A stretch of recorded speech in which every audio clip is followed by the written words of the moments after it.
Welcome, ma'am. You have the floor for time not to exceed 3 minutes. Thank you. My name is Alexandra Brown. I go by Sandy. I have a wonderful husband, Rick, and 3 beautiful kids, and they are the reason I'm here. I used to teach here in Wake County, and the first time I was in this building was with a group of teachers. We had teacher training at St. Augustine's College, and we came down here about a bill. And that was pretty much the extent of my political involvement until last fall when I decided to start volunteering. I volunteered as a poll observer for early voting.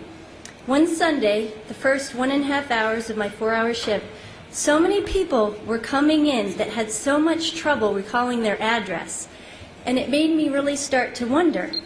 I was standing near the voter registration same-day table. I didn't even realize at that point that you could register to vote and vote the same day, and I was standing near there, and an elderly woman came up to me. She was accompanied by a young man, and she asked me if she had to register in every county they went to.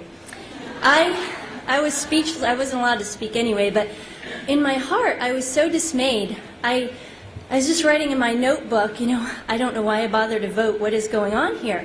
I just didn't realize the corruption that I felt I was seeing. And I wondered if I should even bother to vote or do anything at all. Well, I guess I did decide to do something because I'm here. But I'd like to say that we live in a country that has seen many generations fight for freedom, and no one should be denied the right to vote. Our elections should also be free. They should be free from intimidation. They should be free from fraud. And they should be free from corruption. Otherwise, there is no point in elections, and we don't really live in a free society. I'd like to make 3 points about voter ID. Number 1, voter ID will curtail fraud and corruption in elections. Number 2, voter ID makes life easier for disadvantaged voters who don't have a